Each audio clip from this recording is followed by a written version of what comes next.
Seja muito bem-vindo, pré-iteano e pré-imeano. Mais uma aula aqui do canal Desobnubilando, professor Éder. Seja muito bem-vindo. A aula hoje é sobre reações orgânicas, especificamente halogenação de alcenos, ou seja, de olefinas, que não deixa de ser um tipo de reação de identificação. Então fica comigo e fica por dentro desse assunto. Vamos em frente, que atrás de você tem muito concorrente. Aguarda a vinheta.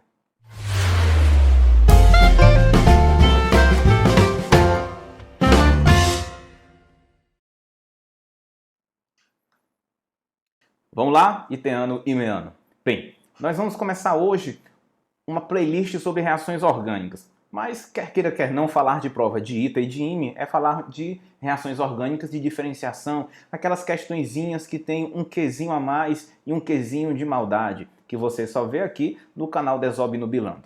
Qual a intenção da aula de hoje, Ed? É você entender o que é uma reação de diferenciação, onde eu a utilizarei, que reação é essa tal de teste de Bromo, de que maneira o ITA poderia me cobrar e quais são os paranauês que o ITA, porventura, me cobrará. Vamos lá.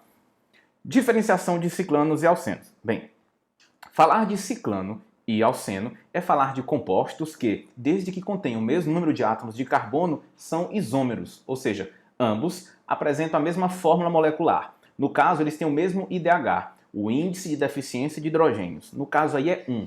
O que é esse índice de deficiência de hidrogênios igual a 1? Quer dizer que ambas as estruturas, ciclanos e alcenos, de mesmo número de átomos de carbono, apresentam a mesma quantidade de carbono e hidrogênio, mas eles estão deficientes em 2 hidrogênios, ou seja, um par. É demais deficientes em relação a quê? Eu imagino um composto aberto, acíclico e saturado, tal como se fosse um alcano. Então, o IDH, índice de deficiência de hidrogênios, mede a deficiência de pares de hidrogênio. Tudo bem? Bem, como eles são isômeros, eu tenho que saber que tipo de isomeria eu tenho. Com a questão do ITA, especificamente, fique muito atento. Quando você tem os hidrocarbonetos, mais especificamente os alcanos, sabemos que os alcanos são acíclicos, cadeias abertas, logo são o quê? Alifáticos, e eles são saturados. Eles não apresentam insaturações, nem dupla, nem tripla. Um alcano só pode ser isômero de um outro alcano. Ou seja, eu posso ter a isomeria, por exemplo, de posição da ramificação.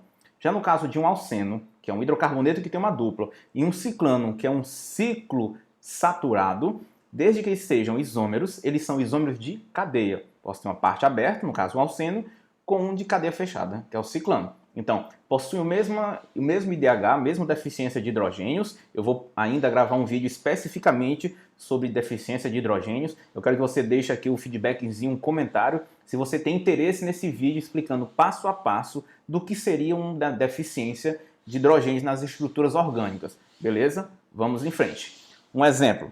Vamos imaginar que eu tenho um composto orgânico de fórmula C3H6.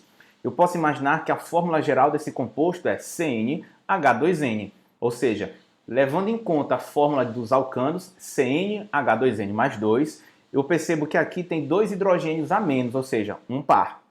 Logo, essa estrutura pode ser de um alceno, aqui no caso eu estou exemplificando o propeno, usualmente conhecido como propileno, mas também pode ser um ciclo de 3 carbonos, no caso o ciclo propano, que para ITA e para IME já vale a primeira dica, anota aí no seu caderninho. O ciclo propano, por conta aqui, ó, vou puxar aqui o cursor, por conta da tensão aqui, da teoria das tensões de Bayer, essa tensão que existe aqui de 60 graus, esse ciclo é muito tensionado. É o único ciclano que é plano, porque a partir do ciclo butano ele já não tem mais uma planaridade, mas o ciclo propano também, ele tem uma especificação, que é o quê? Ser plano. Beleza? Vamos lá. Bom, o que é que consiste esse tal de teste de diferenciação? Na realidade, o que é diferenciar, Éder? Digamos que eu fui ao laboratório e eu me deparei com uma substância que tinha a fórmula C3H6, que pode ser um alceno ou pode ser um ciclano. Para que eu saiba que substância é essa, eu submeto uma alíquota, uma pequena quantidade, a um teste chamado de teste de diferenciação. No caso específico da aula de hoje, esse teste de diferenciação é o teste de Bromo. É demais o que é o teste de Bromo. Pronto. Primeiramente, esse teste consiste em reagir o bromo, que é um halogênio, no caso líquido. Ele tem a cor marrom, mas para as provas de ITA e IME também pode ser que venha vermelho castanho. viu? Essa cor marrom também pode ser considerada vermelho castanho por muitos autores. Então, falou num líquido marrom ou vermelho castanho, eu pego esse bromo que é líquido, na presença de tetracloreto de carbono, que é um solvente líquido, ele é utilizado para detectar, olha só, a presença de ligações π. Então, se eu tiver em dúvida se um composto tem dupla ou tripla, não me serviria, porque reagiria do mesmo modo. A função de eu utilizar bromo aqui é justamente porque o alceno vai ter uma ligação π, que é uma ligação muito fraca, que reagirá com o bromo, e o ciclopropano não reagirá com esse bromo. Ou seja, eu vou pingar esse bromo na minha solução desconhecida. Se essa cor marrom ou vermelho castanho desaparecer, é indício de que ali eu tinha um alceno. Caso a cor permaneça vermelho, castanho ou marrom, quer dizer que ali é um ciclano. Aqui é o chamado descoramento. Beleza? Vamos em frente. O bromo líquido adiciona-se à dupla ligação, ou seja, a reação que acontece é de o bromo se adicionar aos carbonos que tem a dupla. Ele vai quebrar a ligação π e vai se adicionar. Como são dois bromos, Br2, vai um bromo para cada carbono da dupla, ó, formando um dialeto, dois aletos, vicinal, ou seja, em carbonos vizinhos. E esse meu composto final vai ser o que? Incolor. É o que o ITA chama em suas provas de descoramento, por conta do bromo. Eu tenho esse esquema. Eu tenho um alceno, aqui eu tenho a ligação π, uma ligação muito fraca. Esse bromo vai se adicionar a essa ligação π, quebra, e cada bromo vai para um dos carbonos da dupla, cada carbono da dupla.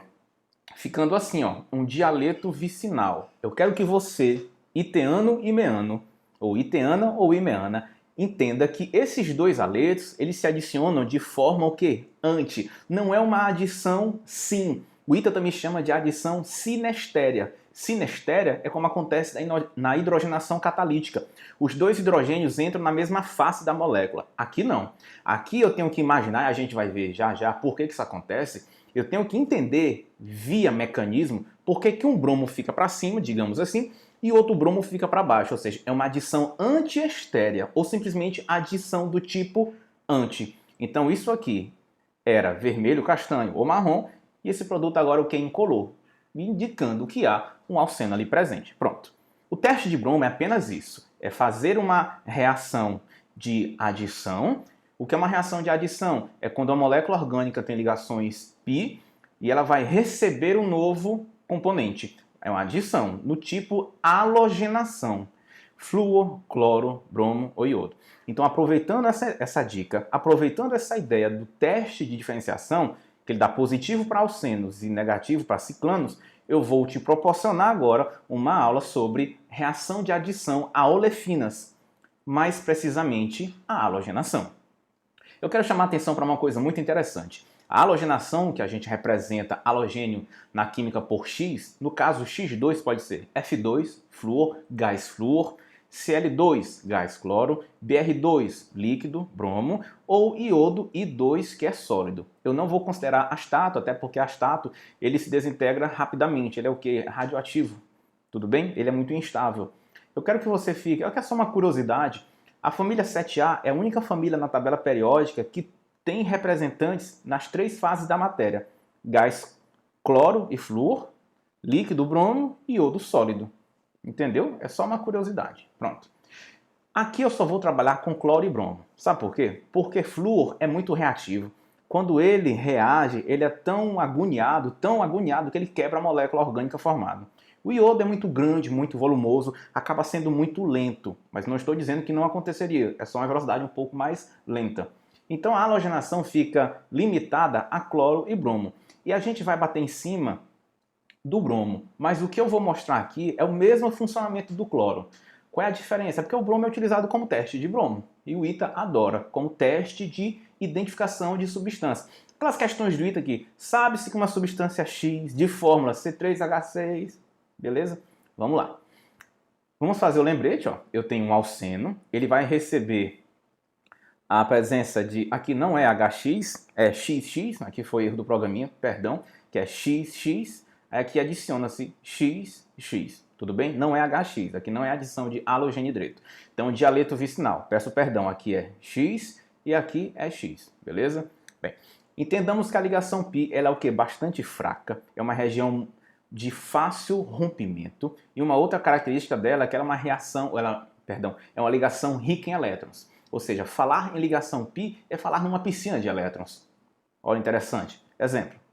Imaginemos que nós tenhamos uma substância de forma C3H6, que nós já vimos que pode ser um alceno, que no caso de 3 carbonos, o propeno, ou usualmente propileno, ou pode ser também o ciclo propano, beleza? Esse propeno, eu vou submeter essa substância C3H6 ao teste de bromo, então vou colocar para reagir com bromo líquido, na presença de tetracloreto de carbono. Cuidado, porque tem que ser na presença de tetracloreto de carbono. Se eu colocar bromo em meio de água, a água competirá para se adicionar à dupla. Aí eu vou formar o que nós vamos ver ainda em aulas futuras, uma tal de halohidrina. Veja que eu botei frio aqui, mas essa denominação frio é só para especificar que essa reação, esse teste analítico, ele acontece em condições ambientes. Eu não preciso aquecer, é uma reação fácil. Quando eu faço isso, eu vou provocar a adição de um bromo a esse carbono e de um bromo a esse outro carbono aqui da dupla, que agora não mais é dupla. Lembrando sempre que é uma adição do tipo anti, eles ficam anti. São aletos, no caso de vicinais, porque são vizinhos. Nesse caso aqui era marrom ou vermelho castanho, que agora é incolor, beleza? Então o teste deu positivo, reagiu, descorou. Mas se eu colocá-lo sob análise, eu vou perceber que no momento que eu fiz essa halogenação, esse carbonozinho aqui tornou-se um carbono o quê? Quiral, um centro estereogênico, ou simplesmente um centro quiral. Ora, se eu tenho um centro quiral, eu posso produzir o quê? Estereoisômero. Se eu tenho um carbono quiral, eu vou produzir estereoisômero, que também pode ser um racemato, ou seja, uma mistura racêmica. Então, ter um carbono quiral faz com que haja a produção de estereoisômeros ou simplesmente de mistura racêmica. Tudo bem? Então, estou dizendo que a reação de halogenação ela é estereoespecífica, ou seja, há a produção de centro quiral. Quando eu coloco esse mesmo bromo líquido na presença de tetracloreto de carbono a frio, ou seja, em condições ambientes, essa reação não ocorre. Cuidado, dica ITA, IME. Aqui, temperatura ambiente ou simplesmente frio. Se eu colocar isso aqui sob aquecimento, essa reação acontece. Então, não acontece por conta da condição tempérea, ou seja, temperatura, a frio ou condições ambientes. Mas se eu aquecer, essa reação ela acontece. Então, isso aqui é formado simplesmente em condições ambientes, beleza? Vamos em frente. Aprofundando o ITA. Imagine agora o seguinte, os caras imaginaram que quando eu efetuava a halogenação, eu produziria carbono quiral. Então, imagina só, se eu pegar o ciclo propeno, o teste vai dar positivo? Vai por conta dessa π. Se eu colocar bromo, vai vir um bromo para cá e um bromo para cá. Você vai perceber que eu vou formar um dialeto vicinal e aqui eu vou ter um composto com 2 centros quirais. Só que o carbono daqui vai ficar igual a esse, então eu vou ter 2 carbonos quirais iguais. Ora, se eu tenho 2 carbonos quirais iguais, eu posso produzir quantos possíveis compostos? No mínimo 3. Eu vou produzir o meso, ou eu posso produzir os enantiômeros, o destrógeno e o levógeno, o tal do R e o S, e a sua respectiva mistura racêmica. Então eu vou imaginar o seguinte, ocorre essa reação, forma aqui 2 centros quirais iguais, mas eu percebo que essa molécula ela tem um plano de simetria, até porque essa forma aqui é a forma o quê? Meso. E se eu for determinar a configuração absoluta RS desses carbonos, vai me dar RS. Dica ITA, todo meso é RS, mas nem todo composto que é RS automaticamente é o quê? É meso. Cuidado com isso. Todo meso é RS, mas nem todo composto que é RS automaticamente é meso. Bem, eu posso ter o composto meso, mas também posso gerar a mistura de enantiômeros. Eu posso gerar um composto, um bromo vindo aqui para frente e nesse aqui ele vindo para trás, ou o contrário, vindo aqui para trás e no outro carbono vindo para frente. Aqui eu tenho uma mistura de enantiômeros. Esse aqui é o S, esse aqui é o R. Em aulas futuras a gente vai falar sobre configuração absoluta bem aqui, nesses carbonos, aquela historinha do ligante preferencial. Nesse caso aqui, quem é o ligante de maior número atômico que se liga a esse carbono aqui, É o bromo. Então esse aqui é o prioritário 1. Depois vem esse carbono que se liga ao bromo. Então fica 1, 2, 3. Então 1, 2, 3, sentido anti-horário. Anti-horário. vai ser S porque o 4 está para trás, então fica perfeito. Mesma coisa aqui. Como isso aqui é o SS e aqui a sua imagem é o RR, então isso aqui é uma mistura de enantiômeros. Então eles imaginavam que conseguiria se produzir o meso ou a mistura de enantiômeros. Tudo bem. Olha uma coisa interessante. Enantiômeros, quando eu obtenho os enantiômeros, eu tenho quantos compostos? 2. Mas o que é interessante, isso aqui representa somente uma fração. Cuidado para a prova discursiva do ITA. Aqui ele pode perguntar, quantos compostos eu poderia obter nessa reação? Quantos compostos? Eu poderia obter 2 compostos. Eu poderia obter um composto, que é o meso, e 2 compostos da mistura enantiomérica, mistura racêmica. Então eu teria 3 compostos. Desses 3 possíveis compostos, quantas frações isso seria para mim? Eu teria somente 2 frações. Eu teria um composto que equivale a uma fração, que é o meso, e eu teria uma fração composta por 2 compostos. Ou, perdão, uma fração composta de 2 compostos. Como assim, Éder? Como esses dois são enantiômeros, esse aqui, digamos, é o destrógeno, esse seria o levógeno, aqui é o S, aqui é o R, esses dois são iguais em todas as suas propriedades físicas, exceto no desvio da luz polarizada. Se isso aqui for uma mistura de substâncias líquidas, eu não conseguiria obtê-los por destilação fracionada. Porque se eu fosse destilá-los, é como se fosse uma mistura azeotrópica. Os dois sairiam ao mesmo tempo. Por quê? Porque se trata de uma única fração, de que os dois têm as mesmas propriedades físicas, exceto desviar a luz polarizada. Já esse cara aqui é só um composto e ele sairia sozinho. Aqui eu teria 2 compostos, mas que eu teria somente uma fração. Se eles fossem sólidos, comportar-se-iam como misturas eutéticas. Tudo bem? Então entendam. A mistura racêmica são de 2 compostos, mas equivale a somente uma fração. Eu obteria uma fração, uma mistura homogênea. E aqui eu teria mais um composto que seria uma fração. Então, o resultado seria 3 compostos que resultariam em 2 frações. Isso era o esperado. Aí vem a pergunta, vem a afirmação. Então, formam-se 3 possíveis compostos. Não foi isso que a prática mostrou. Na prática, quando eles efetuaram isso aqui experimentalmente, eles observaram que não se produzia, para esse ciclo propeno, não se produzia o composto meso. Quando o composto é aberto, eu posso produzir o meso, mas o ciclo propano não conseguiu se produzir o meso, só se produziu a mistura de enantiômeros. Aí você diz assim, oxente, e agora como é que vai ser? Bem, nós temos um fato experimental e nós temos que buscar um mecanismo que explique isso. Então esse mecanismo eu vou tentar te mostrar agora. Bem, tudo se passa da seguinte maneira.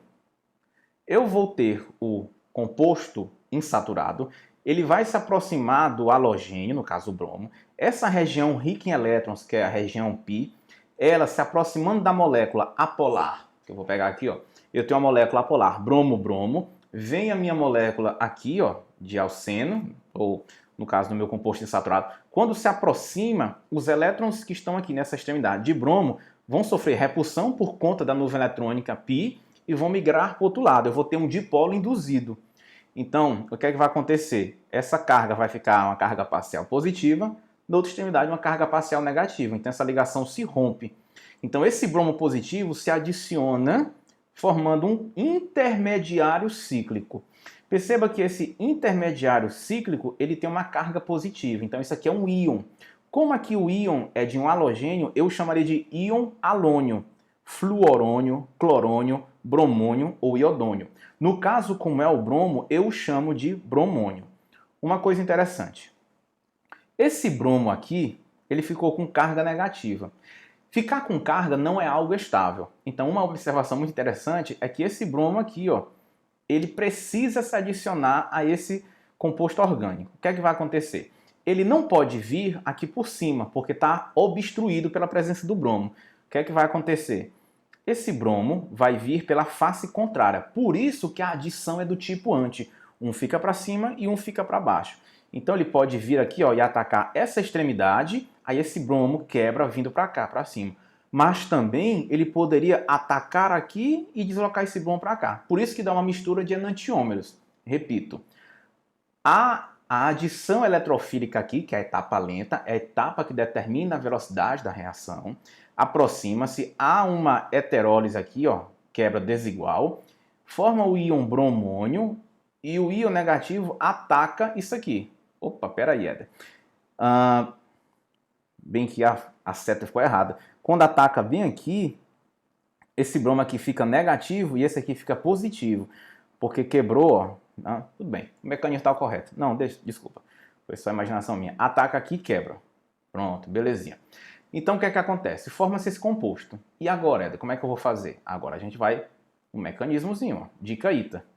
Essa adição é uma adição do tipo anti-estérea, ou seja, forma uma mistura de enantiômeros onde os aletos ficam em posições o quê? Opostas. Vamos em frente. Pronto. Agora eu vou te mostrar algo interessante. Exemplo, já foi cobrado em provas muito antigas. Eu vou te mostrar como é que se faz essa mistura de enantiômeros. Bem, então eu vou pegar uma substância, um alceno aberto, acíclico, eu vou pegar o cis-but-2-eno. O que é que vai acontecer? Esse cis-but-2-eno vai sofrer reação com bromo, halogenação, teste de bromo, na presença de tetracloreto de carbono a frio, tranquilamente. O que é que vai acontecer? Eu vou produzir isso aí, ó. Eu vou produzir essa mistura de enantiômeros. Esse aqui pode ser o RS, esse é o RS, tudo bem? Mistura de enantiômeros. Eu quero estudar como é que isso aqui é feito. Então, eu vou propor o mecanismo. Como é que acontece? Mesmo esqueminha, ó. Vem o alceno, no caso, se aproxima da molécula de bromo, ataca esse bromo, ou seja, induz a criar os polos, se quebra, tudo bem? Rompe. Forma um ciclo, beleza. Formou-se o ciclo bromônio, tudo bem? Cadê o Br-? Está aqui. Agora, esse Br- vai atacar ou aqui, que eu vou chamar de rota X, ou por aqui, que eu vou chamar de rota Y. Olha o que é interessante. Se esse íon brometo atacar esse carbono aqui, ele não vai poder ficar com 5 ligações. Então ele vai quebrar essa ligação e expulsar esse bromo para cima. Então vai ficar mais ou menos assim, ó. Veio esse bromo e esse outro foi para cima. Então fiquei isso aqui, ó, na projeção de cavalete. Ficou aqui, ó, esse bromo para cima e esse bromo embaixo é esse que entrou aqui, ó. Pronto. Só que eu quero transformar isso aqui na projeção de Fischer, que é essa forma de cruz. Lembrando que na forma de cruz, quem está na vertical é para trás, quem está na horizontal está para frente. Como é que eu pego esse composto aqui e traduzo lá para a forma de Fischer? Primeiro, eu vou fazer com que esse cavalete fique eclipsado, ou seja, que as ligações fiquem uma sobrepondo-se à outra. Como é que eu faço? Eu vou girar. Eu vou pegar esse carbono de trás e vou girá-lo até fazer com que o bromo fique para baixo em perspectiva com o outro bromo, para ficar assim, ó. Então eu girei só o carbono 2. Isso é possível? Sim, porque é uma ligação simples. Daqui ficou eclipsada, pronto. Agora eu levo para Fischer. O que é que eu faço? Esses bromos que estão para baixo, eu faço isso aqui, ó. Eu abro. Pronto. Na hora de determinar bem que é a configuração RS, esse aqui vai ser R. Veja só. Esse carbono está ligado a bromo, então aqui é o ligante 1, aqui é o 2, aqui é o 3. Ó. 1, 2, 3. Então, 1, 2, 3 está dando sentido anti-horário. Era para ser S. Mas como o H está para frente, ó, que está na horizontal, então é R. Mesma coisa aqui, ó. Aqui está o bromo, ou aqui está o carbono, está ligado a bromo, ó. Preferencial 1, 2, 3, ó. 1, 2, 3, está dando o quê, ó? Anti-horário. Era para ser S, mas como o H está para frente, que o hidrogênio é o quarto menos interessante, aliás, é o quarto e é o menos interessante em ordem de prioridade, também é o R. Pronto. Se eu escolhesse a rota Y, ficaria assim. Você pode tentar fazer no caderninho também, ó. Levanta a projeção de Fischer, coloca o cavalete. Nesse caso aqui, ó, eu vou rodar só o carbono da frente. Então eu rodo ele aqui de modo que os bromos fiquem em perspectiva. Nada impede que você gire para as metilas ficarem para baixo. Se lá era o RR, esse aqui é o SS. Pronto. Então o cis-but-2-eno leva uma mistura de enantiômeros. Mas Éder, pera lá. Tu não disse que aquele composto lá não produzia o meso lá, aquele em específico. O ciclopropeno só produz a mistura de enantiômeros, RS. No caso dos alcenos abertos, eu tenho como produzir a mistura de enantiômeros e a forma meso. Como é que seria a forma meso? Seria quando eu propusesse a reação entre o trans-but-2-eno e o bromo na presença de tetracloreto de carbono. Eu peço que você, observando esse mecanismo que foi feito, eu gostaria muito que você tentasse demonstrar que esse trans-but-2-eno, quando reagisse, ele ia produzir somente compostos meso. Ele não produz o RUS, não produz enantiômeros. Tudo bem? Nós finalizamos essa aula por aqui. Ela é uma aula curta, porém densa. Eu gostaria que você, se for aqui novo no canal, que se inscreva. Muito obrigado pela sua participação. Ativa as notificações, porque tem muita coisa boa que ainda está por vir. E eu gostaria que você colocasse aqui no feedback o que é que você gostaria de ver aqui no canal, voltado para ITA e IME, por exemplo, as escolas militares. E eu gostaria que você tentasse fazer esse mecanismo. Se você não conseguir, mande aqui uma dicasinha, voltando aqui, desculpa. Se você não conseguir, mande uma dicasinha aqui para mim, que eu faço o mecanismo e posto um vídeo especialmente para você. Tudo bem? Muito obrigado pela sua atenção, espero que você tenha gostado e até o próximo vídeo. E lembre-se, Deus ajuda quem senta e estuda, mas o mais importante, vamos em frente, porque atrás de vocês tem muito concorrente. Até mais, meu povo. Valeu!